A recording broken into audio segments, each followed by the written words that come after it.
There's an old gas station in the forest of the Pacific Northwest. If you ever see it, keep driving. By J. L. Goodwin, 1990.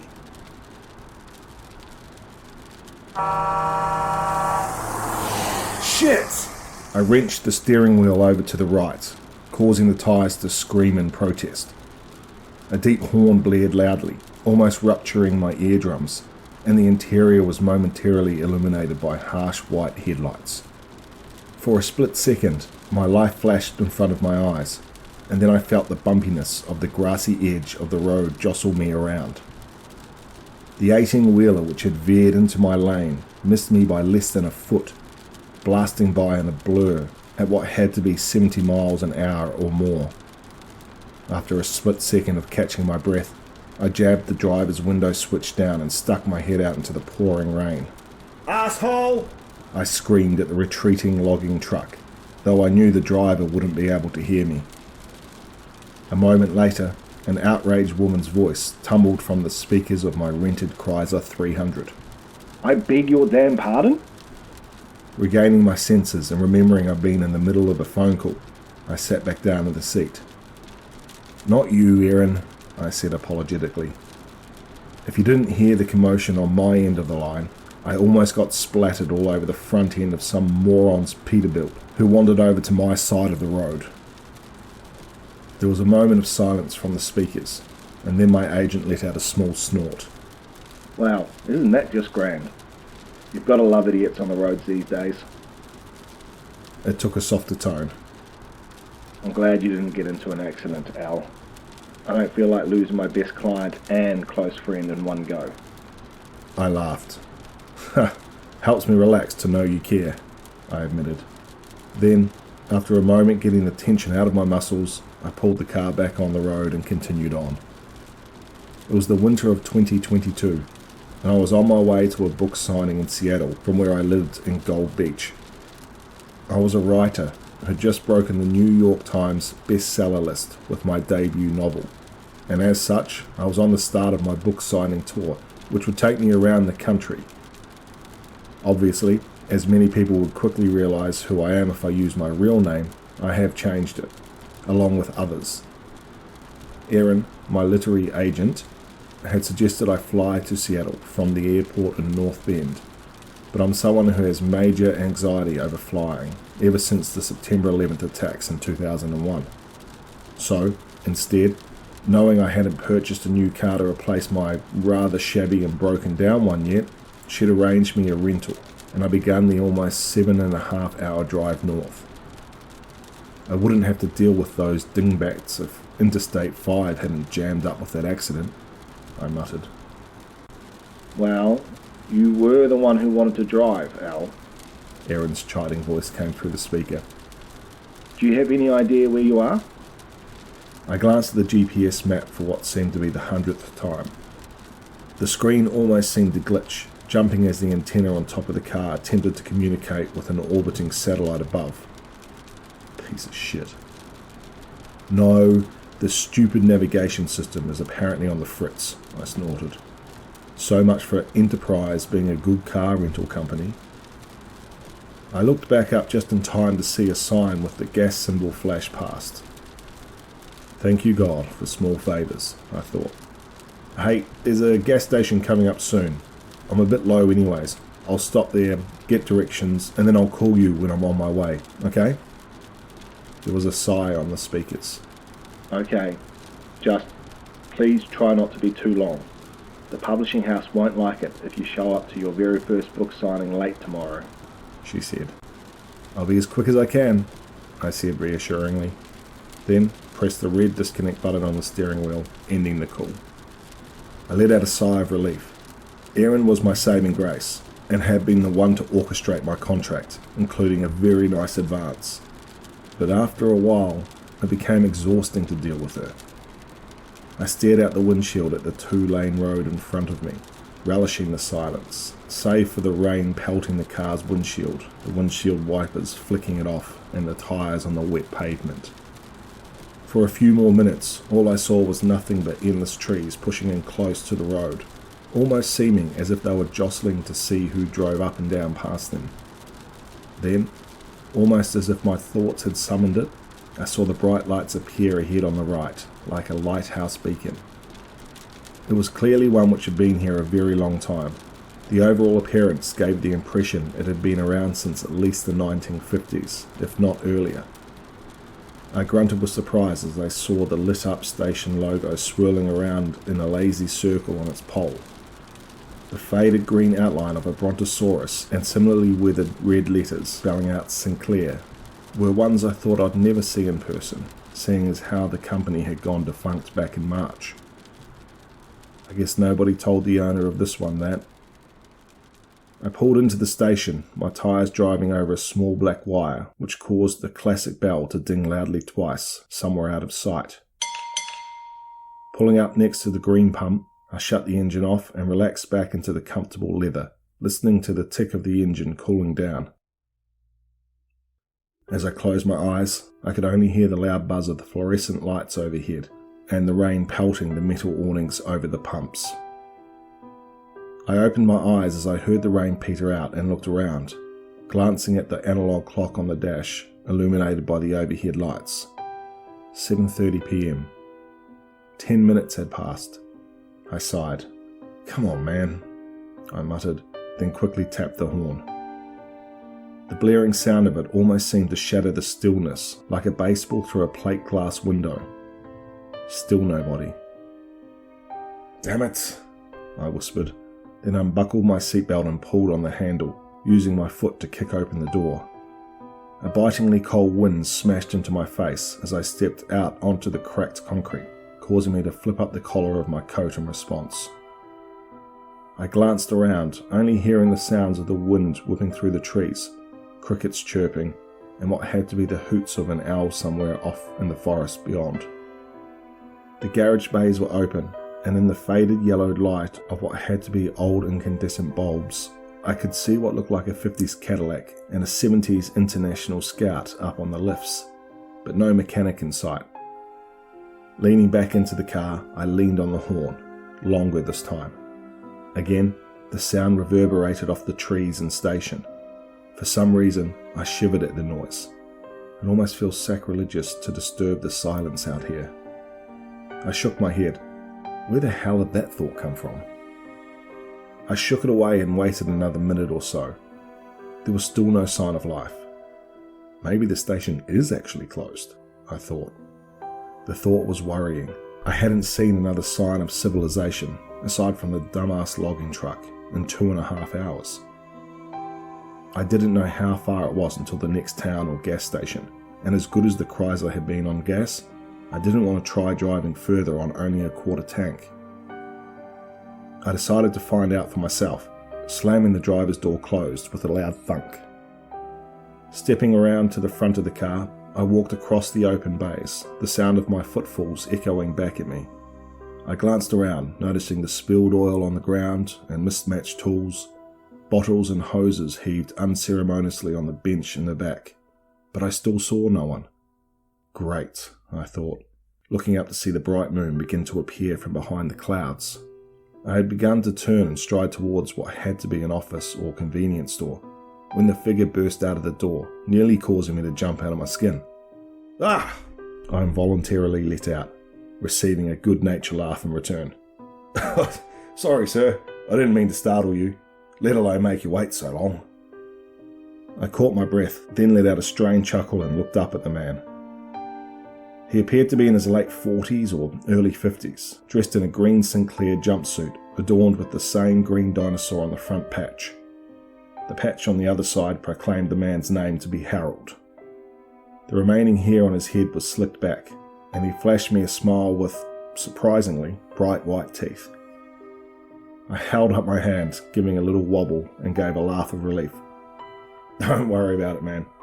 For a second, I thought this place was permanently closed or something," I said, the steadiness returning to my voice. "No, sir, just the fact it's only little old me working the night shifts," he declared, jokingly wiping his brow. I snorted and smiled.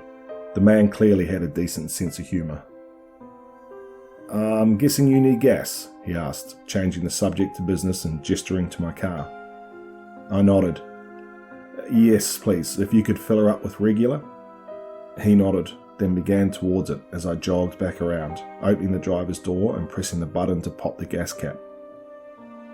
Harold let out a low whistle as he pulled the pump from its cradle. "Very nice car, sir," he exclaimed, looking it over. "It looks expensive." I shrugged my shoulders. "It is a nice car. It's a Chrysler 300S, but unfortunately it's not actually mine." He looked up at me and cocked an eyebrow as he slid the nozzle in and pulled the handle. "It's a rental," I added quickly, realizing it sounded like I'd jacked it or something. He seemed to relax. That makes sense," he said jokingly. "It's nicer and newer than anything we normally see out here usually." I jerked my thumb at the open bays. "I'd say you have people with good taste around here, seeing as how that's a 55 Coupe de Ville back there," I said. He laughed, nodding approvingly. "I see you know your cars," he said with an impressed tone, glancing at the readout on the pump. "I do. I love them," I replied. He looked back up at me. "So, are you some kind of auto collector or race driver then?" he asked. I shook my head. "No, I'm afraid not. I'm a writer." He jerked his head up, his green eyes seeming to twinkle in the fluorescent lights. "A writer? Well, blow me down. I never thought I'd get a god-to-honest writer in my station," he exclaimed, smiling. I nodded, feeling a slight sense of uncomfortableness wash over me. I still hadn't got used to the reaction people had when they learned of my profession. He pressed forward. "What kind of books do you write?" he asked excitedly. "I write in the horror genre, honestly," I admitted, causing him to smile widely at the news.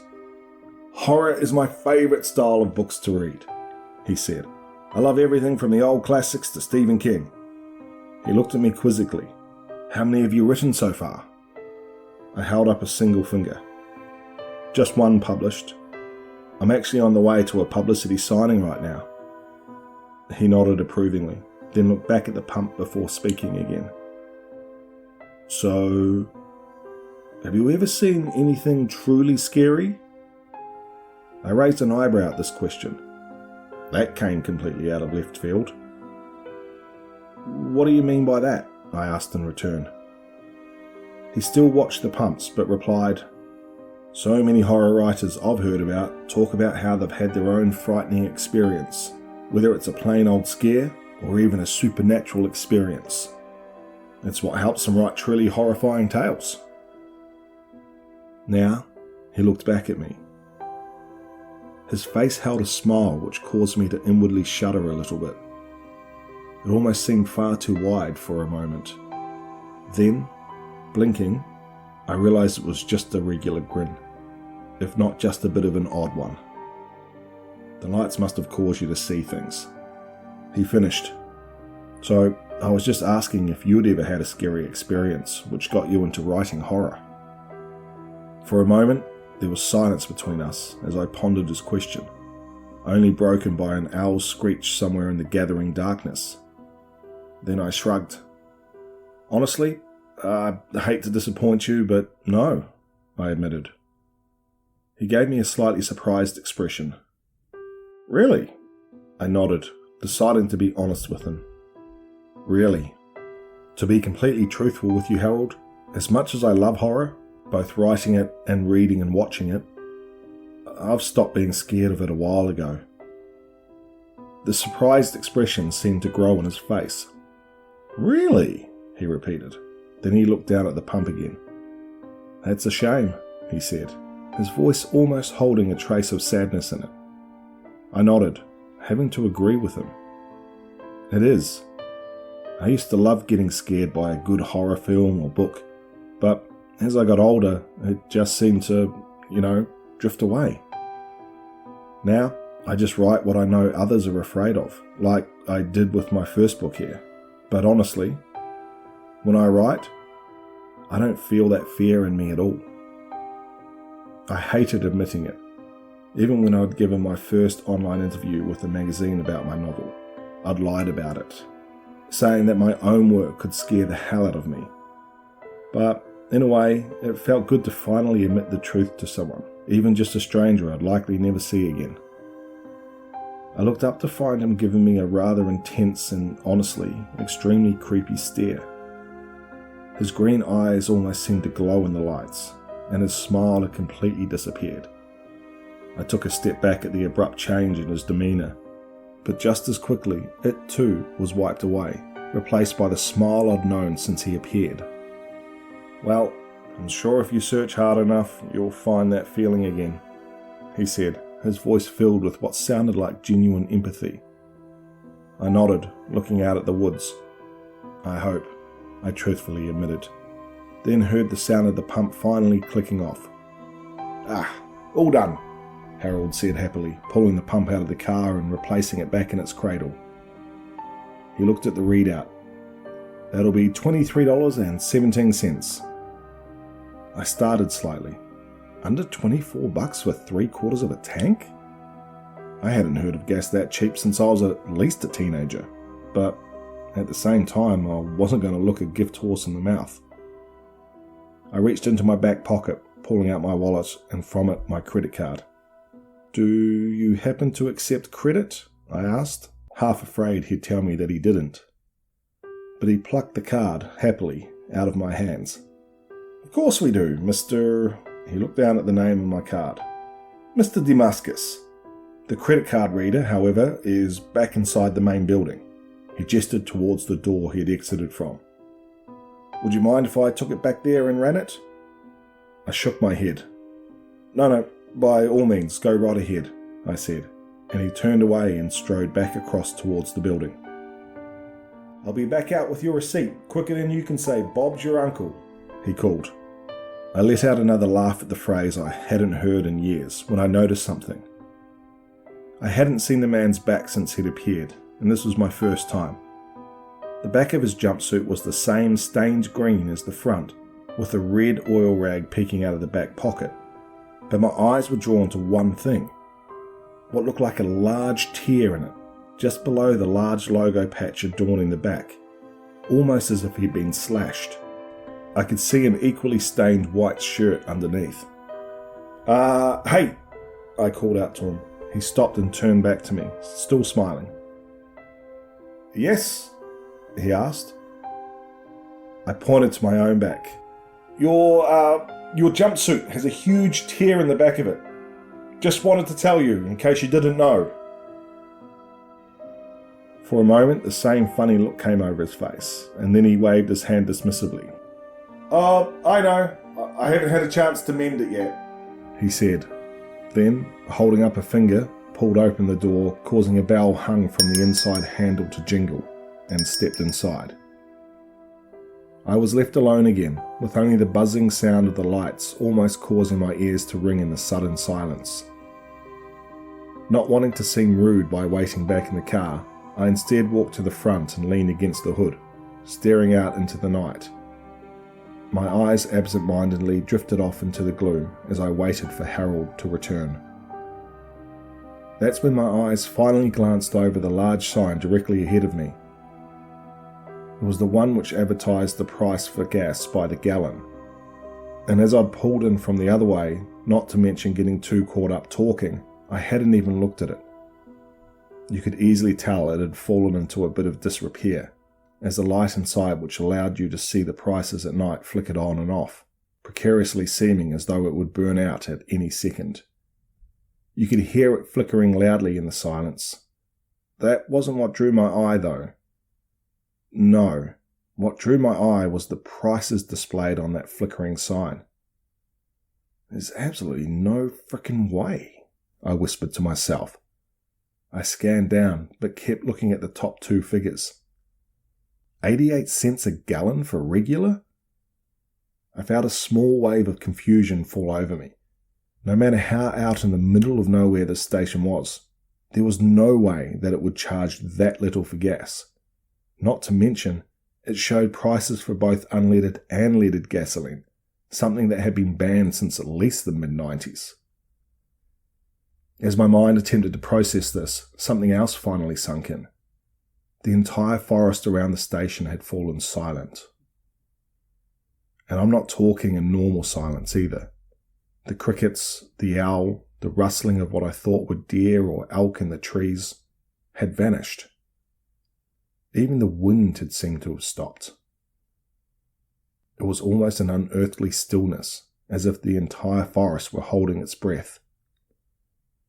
It was beyond unnerving and eerie, to say the least, and it caused a shiver to shoot up my spine. The only sound I could hear was the almost maddeningly loud buzz of the overhead lights, which seemed to drone like that of a growling creature. I realized every muscle in my body had tensed up, though I couldn't understand why. Sure, the silence is eerie, but it's nothing to be truly afraid of, I thought. As much as I repeated that thought to myself, I couldn't help but feel increasingly on edge in the stillness.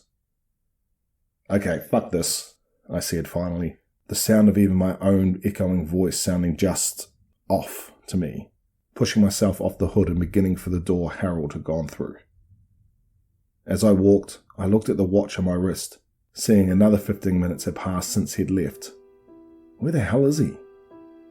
Letting out a sigh, both of frustration and to try and relieve some of the odd sensation forming in my gut, I finally reached the door and reached out, gripping the handle.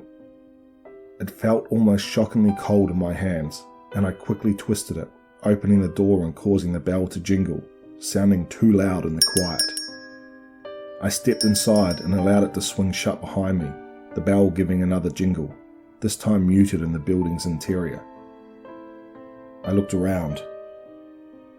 Aside from an old Coca-Cola machine in one corner of the room, there were no food or drinks here. Instead, the 2 or 3 aisles taking up most of the space were filled with what looked like older-style cans of motor oil and other assorted automotive bits and bobs, all adorned with the dinosaur logo. I drew in a breath, then coughed a little. It felt more than a little musty in here, as if it hadn't been aired out in a long time. Looking directly ahead, I saw the counter that Harold must usually be stationed at. An older-style cash register sat atop it, and behind it lay an open door marked Employees Only. Beyond was a long, tiled hallway which stretched out for a while before disappearing around a corner. I stared at the cash register. I hadn't seen one of these old jobs since I was a kid in the 90s, I thought, a few nostalgic emotions breaking through my other emotions and tugging at my heartstrings. But it was just as quickly shooed away by the uneasy feeling that was settling over me like a cloud of dust. This whole thing, this whole place just seemed wrong. I couldn't tell why, but it was making my arms and legs feel as though insects were inching along under my skin. After a moment's hesitation, I opened my mouth. Hey, Harold? I called, my voice seeming muted just like the bell had. I waited. No answer. Hey, Harold, are you back there? I called again. Still nothing. Feeling increasingly on edge as the fluorescent lights in here sounded like they were also buzzing too loud, I craned my neck to look down the corridor. Just barely at the corner, I saw a bright blue sign indicating a restroom. I made my decision, calling out again. Look, if you can hear me, Harold, I'm coming over the counter to use the restroom, okay? I can't hold it until I get to the next town. It was a lie. I hadn't eaten or drank anything in the last 2 hours to make me have to go. But just in case he came around the corner, I didn't want to get into trouble, as odd as I felt. I still didn't want to piss off the man. Taking a deep breath, I hopped the counter and stepped into the corridor. Unlike the main room, this was lit by 3 or 4 incandescent light bulbs, dangling down from the ceiling. It gave the hall a slightly dimmer look than behind me, and I hesitated for a moment before starting down it, taking care not to have my footsteps echo too much. The hall seemed to go on forever, but eventually I reached the corner. Wanting to keep up appearances, I turned the knob for the bathroom and opened it.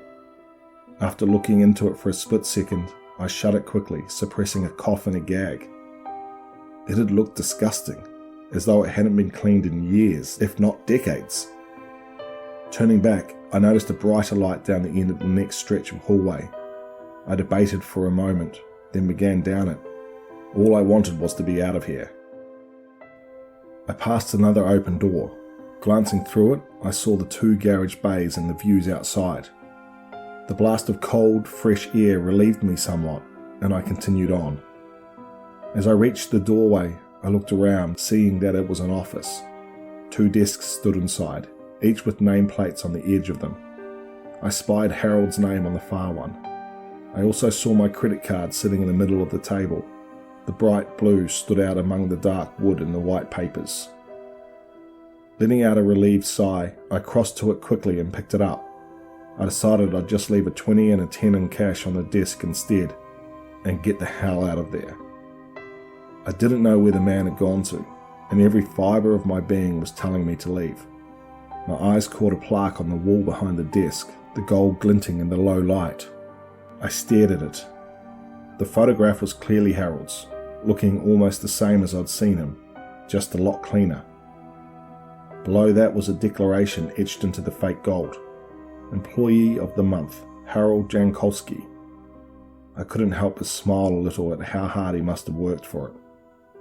Less than a second later, though, the smile dropped from my face as I read the inscription underneath it. August 1976.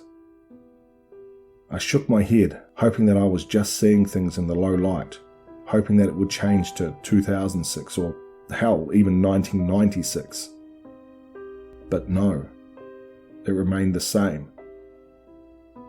What the fuck? I breathed out, feeling another shiver go down my spine. There was absolutely no way that, if he'd looked to be in his 40s or 50s in the mid-70s, that he would still look the same 46 years later. He'd at least be in his 80s or 90s now, and would very much not still be working here. What the hell is going on? I whispered again. Feeling like tendrils of dread were reaching out of the gloom and jamming themselves in me, I turned to book it out of the room and out of the station entirely. But I froze as I saw Harold. He sat in an old-style black swivel chair, his back to me in the next room. I couldn't tell what the room was, as it was lit only by a single, very dim bulb directly over him. But the room was giving off truly creepy vibes. For the first time in years, I felt the first inklings of fear. Before I had a chance to move or say anything, he spoke. "Well, Mr. Damascus," he said, his voice almost inflectionless. I began to speak. "Look, I'm sorry I barged back in here. It's just..." I was cut off as he continued. "Well, Mr. Damascus, how do you feel?" My shoulders slumped as I felt a wave of confusion envelop me. "Excuse me?" I managed out. "How do you feel?" he repeated, then continued, his voice finally seeming to gain some cadence to it. "Do you feel afraid? Do you feel fear?" He let out a low chuckle, one that almost seemed different from the happy one I'd heard outside. I didn't know how to respond. Finally, he spoke again. "It's okay. You don't have to tell me. I know. I can feel it." He let out another chuckle, and I felt multiple shivers shoot up my spine. "And frankly, Mr. Damascus, I'm happy about that," he said, standing up, but still keeping his back to me. "Because you all taste so much better when you're afraid." This time I did manage to say something. "The fuck?" It wasn't the most eloquent response, but apparently Harold found it funny as he let out another low, creepy chuckle. He finally turned towards me, and I jumped backwards, slamming into his desk and causing his nameplate to fall to the ground. The man still smiled at me, his smile now holding a very definite wideness to it, holding an almost pants-pissing wickedness in it. But he didn't seem alive. His previously sparkling green eyes now seemed glassy and unseeing. To put it bluntly, he almost more resembled a ventriloquist dummy, a puppet, than anything. He almost seemed to lean towards me, and finally he spoke. "I'll make it sporting, though. You have 20 seconds to run, he said. Swallowing hard, I looked around and saw a tire iron on his desk. I snatched it up, ready to club the man over the head if he made a move towards me. That's when he simply dropped forward onto his face. He fell halfway forward into the room and didn't move. I looked down at him and gasped as I realized what I was seeing. The man looked nothing more than like a deflated beach ball, as though all the organs and blood in him had been sucked out. I saw the tear down the back of his jumpsuit again, this time much more pronounced. Behind it, his dirty white shirt had been torn as well, and it revealed, oh fuck me sideways, a hole in his actual back. I could see the white of his spine, clearly visible in the yellow light. As I stared down at him, I heard a voice.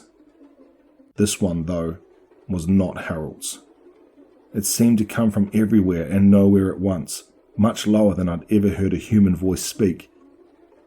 It alone almost caused me to piss myself, because it held a truly evil, sadistic tone to it. 20, 19, 18, 17.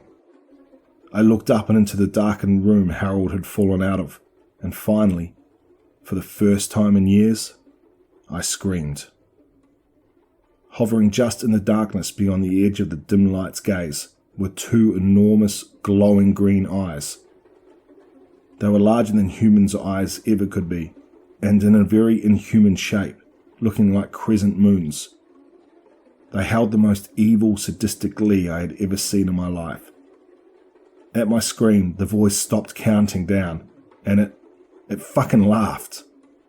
A great booming laugh that sounded like nails on a chalkboard, and then it began counting down again, the malicious excitement in it audible. 16, 15, 14. I didn't wait any longer.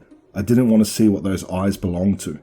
I turned and sprinted out of the office, running down the corridor, my footfalls and panic breathing echoing back at me like gunshots. The corridor seemed to go on forever, and I couldn't understand why it was taking so long to reach the corner. Finally, though, I reached it and froze. I was back at the entrance to the office. What the fuck? Behind me, I heard the voice reach 10, and I began sprinting again down the hallway. It seemed to take even longer to reach the corner, and this time I reached out to grab the edge of the corner with my hand, only to grab the wooden edge of the office door. My eyes widened, and I felt tears begin to fall from my eyes as I ran again. The voice continued as I dashed down the ever-increasing corridor. 7, 6, 5. I let out a strangled sob as I grabbed for the tiled corner, pushing off the edge of the corridor to snatch at it. Instead, I smashed into the wall, next to the office door. I fell in a heap, trying to force myself up when I heard it finish. 3, 2, 1. Ready or not, Mr. Damascus, here I come. As it finished uttering the last word, the voice dropped even lower, as if I was hearing the voice of the devil himself speak to me. I realized if I looked behind me now, I'd see it, standing in the middle of the office, over its human puppet. I refused to look back. I knew it wanted me to. Tears flowed freely down my cheeks, mixing with the blood from my head where I'd slammed into the wall. Every horror death in movies and books flashed through my mind, and I knew all of them weren't even as remotely as horrible as what that thing had planned for me. That's when I thought, just a tiny glimmer of hope flashed through my mind. Something I'd seen as I'd walked down the hall to the office. I felt adrenaline course through me. I might die trying to do this, but I have to try, I thought. I heard the floor behind me rattle and felt hot, stinking breath fall across the back of my neck. For a microsecond, I felt paralyzed with fear, and then I let out a strangled cry, exploding into motion. I heard a bellow of frustration behind me, followed by a laugh. It knew once I reached the end of the corridor, it'd use whatever power it had to bring me right back to it. It had power over this corridor. but it doesn't realise it left a weak spot open. The thought still echoing in my mind, I ran, unable to keep myself from screaming this time as I dashed down the corridor. It seemed even longer than before, but as I reached the halfway point, I saw what I'd been hoping to spy. The door into the garages stood open, almost hidden out of sight behind a shelf of oil. I let out another cry, this one of determination. Behind me, I heard the creature stop laughing. Now, it let out a bellowing cry of rage, realizing what I intended to do. I felt it began to thunder up the corridor after me, to snatch me up. The feeling of something sharp sliced across my back. And then I was leaping for the doorway, and through it. I landed in a puddle of still sticky oil underneath the Cadillac. What I saw now was rusting away with decades of disrepair. Not wasting a second, I jumped to my feet and ran for the open bay doors. Behind me, I heard a louder bellow, but I didn't look back. I burst out from inside the doors into the night, now laden with the sounds of the forest again. I dashed for my car, almost flying over the hood, and ripped open the driver's door. Crashing into the seat, I stabbed the start button, for a moment terrified that, like the typical horror cliche, it wouldn't start. But, to my surprise and gratitude, it did, the roar of the V6 thundering out. As I grabbed the knob to jam it into drive, I risked one glance up, and I couldn't help but scream out again. The entire gas station had gone dark. The inside, the overhead lights, everything. I could see the outline of the building, but that was it. And the eyes. The eyes glowered at me from inside the bays with absolute rage and hatred. Still screaming and staring at them, I slammed my foot down onto the accelerator. The tyres screamed and the car shot forward like a rocket, tearing out from under the awning and out onto the road. I refused to look in the rearview mirror. I knew I'd see those eyes one final time in them, and I didn't want to. I just kept my eyes on the road in front of me as far as my headlights reached, my knuckles white as I gripped the wheel and roared away from the hell behind me. I just about never let my foot up from that gas pedal, taking the corners far too fast. Not until the warm lights of the next town finally came into view, one I can't recall the name of. I felt myself beginning to cry, this time tears of happiness and relief. I drove straight through to the police station. I knew I could never tell them what had actually happened to me. They'd think I was utterly insane or on something. But I could tell them that I'd been attacked by a crazed lunatic at an old gas station. And that's exactly what I did. I burst in, begging to speak to someone. The officer at the desk calmed me down and took my statement, taking it all very seriously when I showed them my back, which, as it turned out, had 3 deep slashes in it. But when I told them where it happened, confused looks came over both their faces. As a paramedic rushed in from outside to check my wounds, one of the officers walked into the back, returning with the sergeant on duty, an older gentleman in his 60s. "Please tell me again, what happened to you?" he asked gently. I did, and when I finished he shook his head. "Son, it couldn't possibly have happened at the Sinclair station 10 or 12 miles back," he said softly. I stammered. "Why not?" I demanded, struggling for my words. "Because," he began, "it closed in 1979, after a huge fire gutted it, killing everyone inside. It's almost been half a year since that incident now. I never made my book signing, which earned me a furious phone call from Erin. Her fury disappeared when she heard I'd been attacked. I told her it had been from someone I'd pulled over attempting to help on the side of the road. I didn't want to repeat the same conversation I had with the police. They said they'd try and find whoever attacked me, but I know they never will. Not after they showed me a newspaper article, yellowed with age, showing the burned out hulk of the gas station I'd been to, along with a very familiar photo of a smiling man next to it. I still am a horror writer. The horror I saw that night didn't stop me from writing. My second novel is due out this year. But now, whenever I sit down at my computer and begin to write a truly scary scene, I feel the chills of fear from my own creation jolt up my spine. Because I know true horror lies in this world, and I hope I never come across them again. I'm posting this here, not only to tell the truth finally about what I experienced, but also as a warning to anyone who will listen. If you are ever on the Pacific Northwest, on a lonely 2-lane road in the middle of nowhere, and you happen to come across an old-looking gas station, lit up with faded green Brontosaurus logos spinning in the night, just keep your foot hard down and keep going, because you may not be as lucky as I was. I just want to thank J.L. Goodwin 1990 for allowing me to narrate the story. If you like what you heard here, please head over to their Reddit page and show them some love. I'll put the link for that in the description below. If you are new here, please consider subscribing, and as always, stay tuned for one more nightmare.